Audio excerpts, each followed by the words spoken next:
नमस्कार दोस्तों, आप सभी का स्वागत है।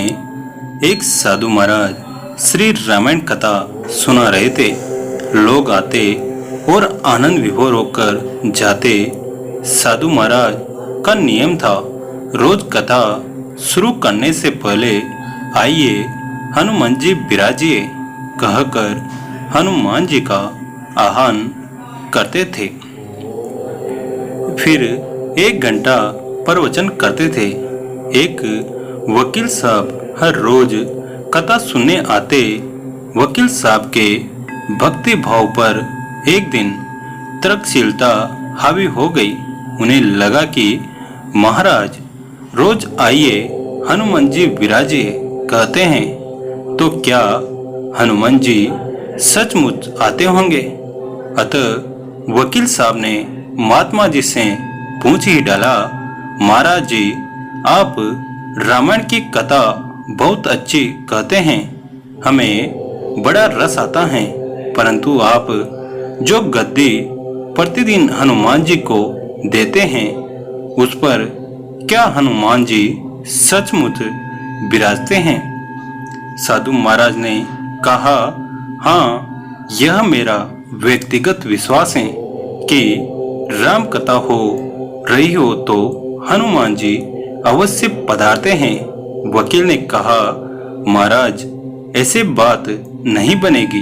हनुमान जी यहाँ आते हैं, इसका कोई सबूत दीजिए। आपको साबित करके दिखाना चाहिए कि हनुमान जी आपकी कथा सुनने आते हैं। महाराज जी ने बहुत समझाया कि भैया, आस्था को किसी सबूत की कसौटी पर नहीं कसना चाहिए। यह तो भक्त और भगवान के बीच का प्रेम रस है, व्यक्तिगत श्रद्धा का विषय है। आप कहो तो मैं प्रवचन करना बंद कर दूं या आप कथा में आना छोड़ दो, लेकिन वकील नहीं माना। वह कहता ही रहा कि आप कई दिनों से दावा करते आ रहे हैं। यह बात और स्थानों पर भी कहते होंगे, इसलिए महाराज आपको तो साबित करना होगा कि हनुमान जी कथा सुनने आते हैं। इस तरह दोनों के बीच वाद विवाद होता रहा। मौखिक संघर्ष बढ़ता चला गया। हार कर साधु महाराज ने कहा, हनुमान जी हैं या नहीं, उसका सबूत कल दिलाऊंगा। कल कथा शुरू हो तब प्रयोग करूंगा। जिस गद्दी पर मैं हनुमान जी को विराजमान होने को कहता हूँ, आप उस गद्दी को आज अपने घर ले जाना। कल मैं साथ उस गद्दी को लेकर आना और फिर मैं कल गद्दी यहाँ रखूंगा। मैं कथा से पहले हनुमान जी को बुलाऊंगा। फिर आप गद्दी ऊंची उठाना। यदि आपने गद्दी ऊंची कर दी तो समझना कि हनुमान जी नहीं हैं। वकील इस कसौटी के लिए तैयार हो गया। महाराज ने कहा, हम दोनों में से जो पराजित होगा वह क्या करेगा, इसका निर्णय भी कर लें। यह तो सत्य की परीक्षा है। वकील ने कहा, मैं गद्दी ऊंची न कर सका तो वकालत छोड़कर आपसे दीक्षा ले लूंगा। आप पराजित हो गए तो क्या करोगे? साधु ने कहा, मैं कथा वाचन छोड़कर आपके ऑफिस का चपरासी बन जाऊंगा। अगले दिन कथा पंडाल में भारी भीड़ हुई। जो लोग रोजाना कथा सुनने नहीं आते थे, वे भी भक्ति, प्रेम और विश्वास की परीक्षा देखने आए। काफी भीड़ हो गई। पंडाल भर गया। श्रद्धा और विश्वास का प्रसंग जो था। साधु महाराज और वकील साहब कथा पंडाल में पधारे। गद्दी रखी गई।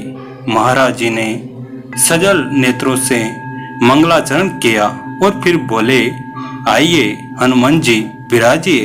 ऐसा बोलते ही साधु महाराज ने नेत्र सजल हो उठे और मनी मन साधु बोले, प्रभु आज मेरा प्रश्न नहीं बल्कि रघुकुल रीत की परंपरा का सवाल है।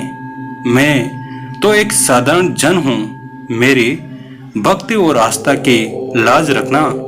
फिर वकील साहब को निमंत्रण दिया गया, आइए गद्दी ऊंची कीजिए। लोगों की आंखें जम गई।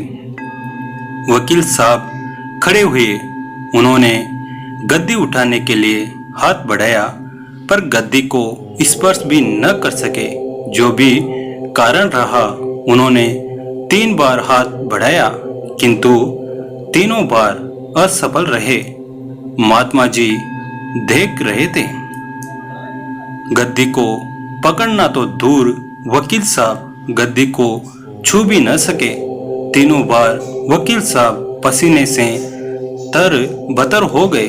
वकील साहब साधु महाराज के चरणों में गिर पड़े और बोले, महाराज गद्दी उठाना तो दूर, मुझे नहीं मालूम कि क्यों मेरा हाथ भी गद्दी तक नहीं पहुंच पा रहा है।